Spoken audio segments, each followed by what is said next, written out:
kids room actually. I haven't been there in so long, but I was also a student there. So yeah, like what teacher just says, I'm already 20 years old. I'm studying in LaSalle Taft.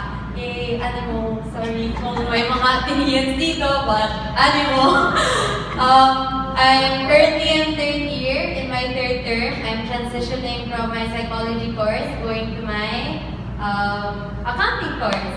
And just to share, my thesis is also about special kids, as usual. It's about the self-care practices of special needs caregivers sa mga orphanages with caring special needs. So, where am I today? I will be talking about how I coped up and what I found with having a sister with special needs.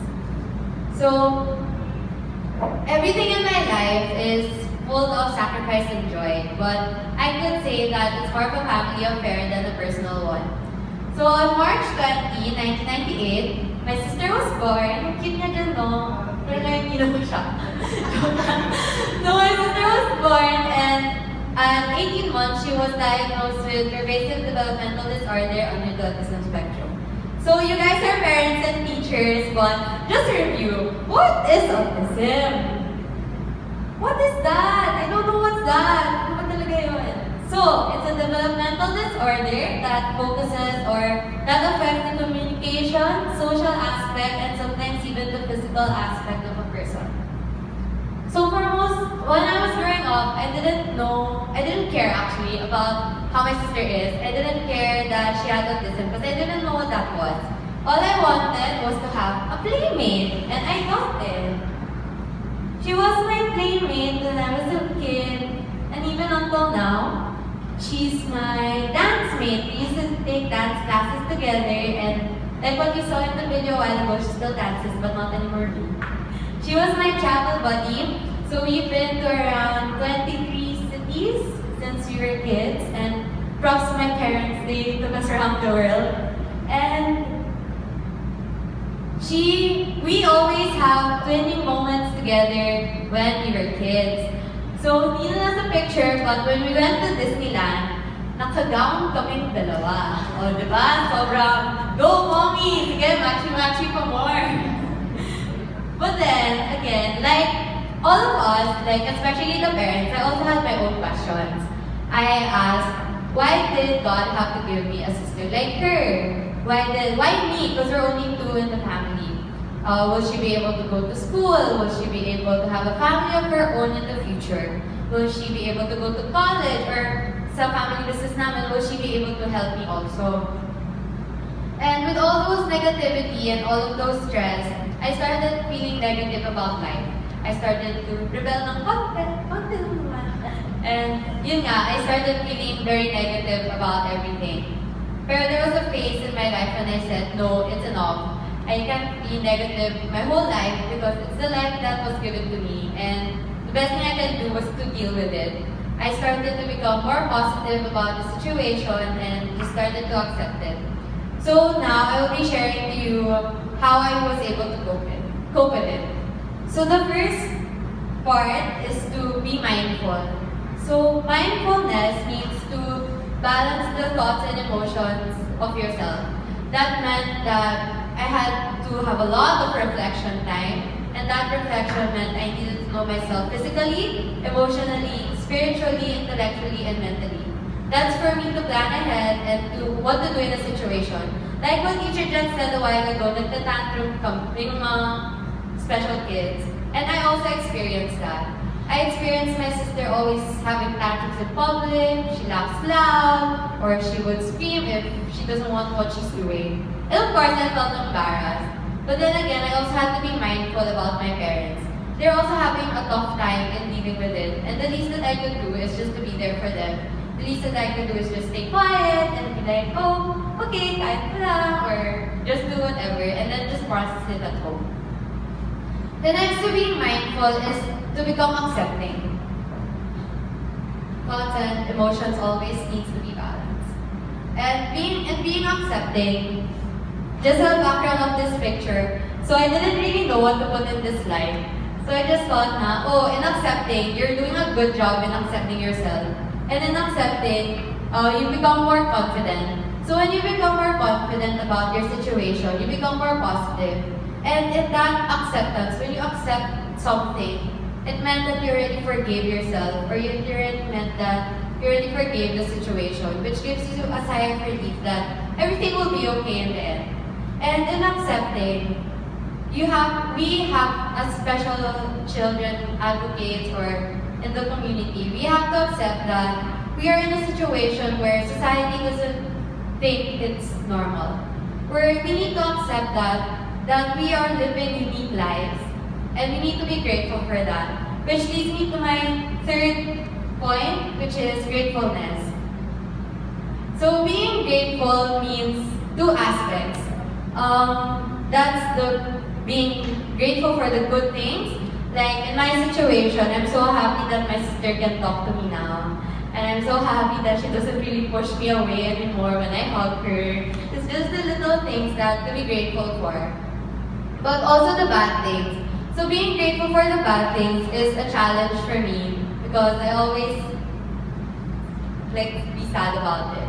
But being grateful for those will help us become stronger individually, and it gives us the growth that we need as people. So it's a hard thing to do, but the gratefulness will lead you to a more positive life and to love the kids even more. The next one, the two next practices are tricky. So the first one is inclusion. So this was my sister. I'm not sure if this was in Kids World. I think it is. So it's inclusion. Inclusion usually means to place people with disability in a space where society thinks it's normal. So in this video, you can see my sister, but she's in a class where the other kids are not special. And that's what we need to do. So including ourselves also in the places that we are not comfortable in will also give us the practice to be confident about ourselves and to have the growth also. And even for me, so what I did was, I became a volunteer in LaSalle. I'm part of the Center for Social Concern and Action and the LaSalle Outreach Volunteer Effort. So we go to communities and we include ourselves in the communities around LaSalle and teach them catechism, or we go to outreaches also, and our annual event is for the kids. So we hold around 500 special needs children and just stay with them for a day, and then they'll meet the UAAP athletes of LaSalle. It's a fun event, and that's what I do, and I love it. The last one is being calm.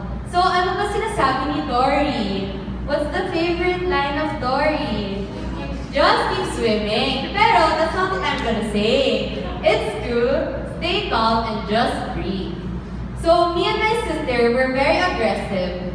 I personally am aggressive with what I want and how I want to get it, and I'm just really a persistent person. And sometimes that aggressiveness goes beyond when I get mad if I don't get the things that I want, which is a bad practice. So I thought of being calm. What my sister does was a technique that we got in Hong Kong. In this picture, I'm a very millennial person. Let's Snapchat ako. So I Snapchatted her that time. That time, she was playing with her laptop and watching videos, and she was laughing so much. So much for like 10 minutes. And that's not what we want her to practice. That's not the habit that we want to get from her, to give her. And my parents are downstairs, but my room is just across her. And personally, I got really annoyed because I was also doing my homework. I couldn't concentrate. So what I did was, I got her laptop, and then I told her, Kelda, stay in your room first. I hid her laptop and told her, Kelda, come to my room. Sabi niya, okay. So she went to my room. I told her, Kelda, sit down. Be quiet for 5 minutes and breathe. So a technique that we learned in Hong Kong was to do this. So the back hand, finger. So breathe in and then out, and in and then out until the hand finishes. And what my sister does, and then Kelda, breathe properly. So after she breathed, we processed it. We processed, Kelda, what did we tell you to do? Sabi niya, keep quiet. What did you do? Stay noisy. Aba, ano ba, Kelda? So So I told her to just breathe and we processed it. And after that, she didn't do it anymore. She hasn't done it in 2 months. So I'm happy. I was a good sister that time. So that's another thing that I wanted to get from her personally, to stay calm and to practice calmness. And in my practice, how I practice calmness rather is to do yoga. Sometimes I do. And even when life gets stressful or when I have a lot of things to do, I just breathe. And sometimes it helps because at least I had that moment of reflection to plan ahead and to do the things that I needed to do and envision it. So now, I'm so proud of my sister. I'm so proud that I was able to be in her journey and to be in her life. So now she's 19 years old. She had her debut last year. Oh, my baby's not even her baby. She's a Zumba instructor. She was blessed to dance in the Mall of Asia during the Autism Day. She danced there twice already, and she took her Zumba exam late last year. She's in New Era University. She's in the inclusion program. She's also an honor student there. But some things didn't change. Like this! She still doesn't like me kissing her, but that's okay. And because of her, I became a better sister. So being a better sister meant me practicing again the mindfulness that I had.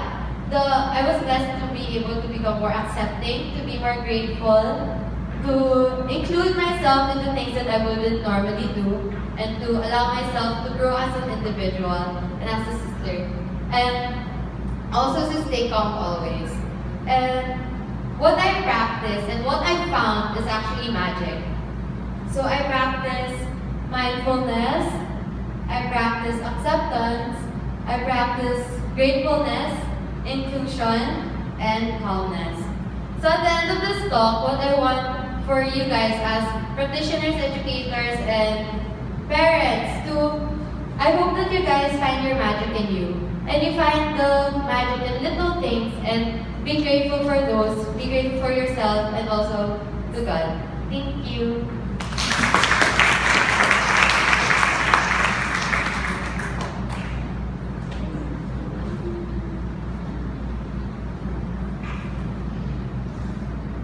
Thank you, Micah.